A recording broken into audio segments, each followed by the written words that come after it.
हमेशा से यह बहस का विषय रहा है कि मुसलमानों के पूर्वज क्या वाकई हिंदू ही थे। दुनिया भर के मुसलमान चाहे इस सत्य को माने या ना माने, उनके रहन सहन के तरीके, उनकी मक्का मदीना की पूजा पद्धति, उनके पवित्र चिन्ह आदि उन्हें किसी तरह से हिंदू धर्म से जोड़ते हैं। हिंदू धर्म ग्रंथों के अनुसार असुरों के गुरु तथा महर्षि भृगु व असुर राज हिरण्यकश्यप की पुत्री दिव्या के संतान शुक्राचार्य ही मुस्लिम संप्रदाय के वास्तविक जनक थे। शुक्राचार्य ने राक्षसों का वंश बचाने के लिए भगवान शिव की आराधना की, जिससे प्रसन्न होकर शिवजी ने अपना स्वरूप शिवलिंग शुक्राचार्य को प्रदान कर वैष्णव से दूर रखने को कहा।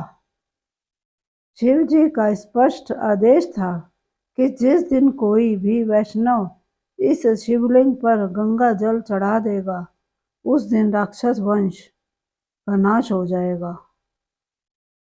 शुक्राचार्य ने महादेव के स्वयं दिए शिवलिंग को भारतवर्ष तथा हिंदुओं से दूर रेगिस्तान में स्थापित किया, जिसे आज अरब देश में मक्का मदीना के नाम से जाना जाता है। यहाँ तक कि अरब देश का नाम शुक्राचार्य के पौत्र अरब के नाम पर ही पड़ा है। शुक्राचार्य मूल रूप से काव्य ऋषि थे और उनके सम्मान में मक्का मदीना के शिव मंदिर को काव्य नाम दिया गया। कालांतर में काव्य नाम विकृत होकर काबा बन गया, जिसे मुसलमानों का सबसे पवित्र स्थल माना जाता है।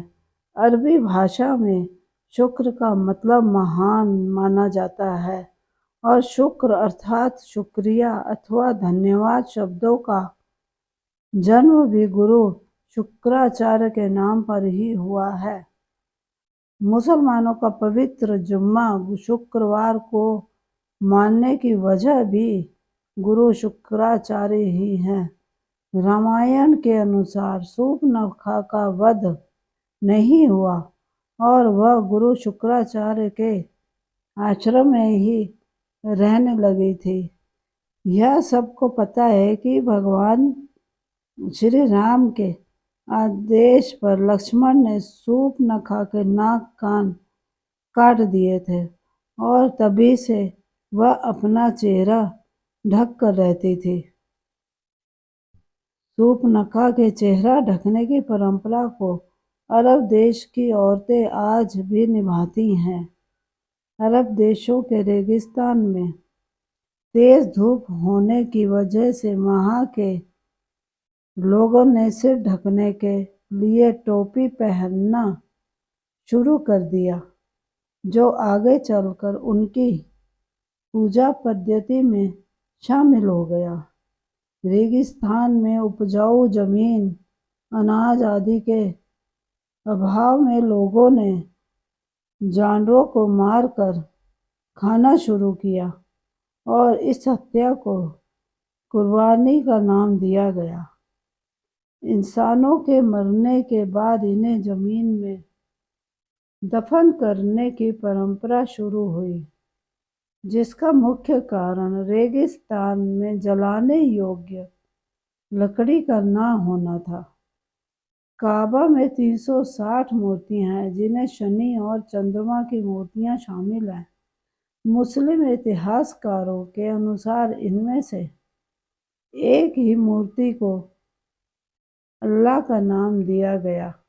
शनि चंद्रमा के अलावा सूर्य और अन्य ग्रहों की मूर्तियां होना इस बात का प्रतीक है कि काबा में नवग्रहों की पूजा की जाती थी।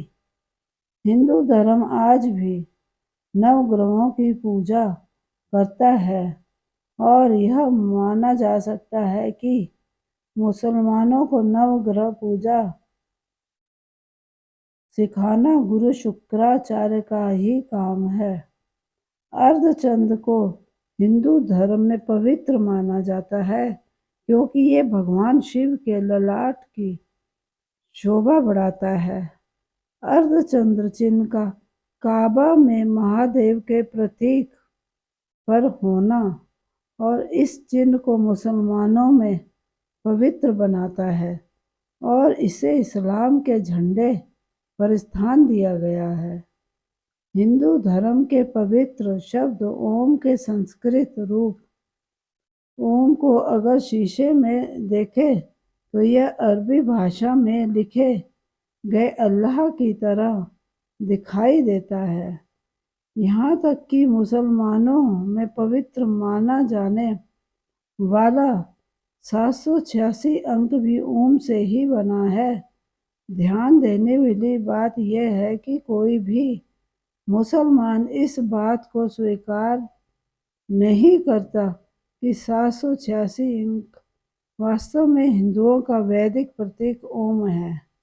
कोई भी मुस्लिम बुद्धिजीवी यह नहीं बता पाता कि अगर 786 अंक ओम नहीं तो आखिर क्या है। मुसलमान मक्का जाकर काबा के शिवलिंग की 7 बार परिक्रमा भी करते हैं, जो बहुत पहले से चला आ रहा है। गुरु शुक्राचार्य ने यकीनन इस्लाम से पूर्व पैदा हुए अरब क्षेत्र के लोगों को हिंदू पूजा पद्धति सिखाई होगी। मक्का से कुछ ही दूरी पर एक बड़ा साइन बोर्ड लगा है जिस पर लिखा है कि इस क्षेत्र में गैर मुस्लिमों का प्रवेश वर्जित है। यह साइन बोर्ड उस समय का प्रतीक माना जाता है जब इस्लाम की शुरुआत हुई थी, तथा यह भी अंदाजा लगाया जा सकता है कि शुक्राचार्य ने भगवान शिव की दी हुई चेतावनी पर अमल करते हुए इस मंदिर के क्षेत्र में हिंदुओं के प्रवेश पर प्रतिबंध लगाया होगा। जहाँ भगवान शिव का मंदिर होता है वहाँ पवित्र नदी का पानी भी पाया जाता है।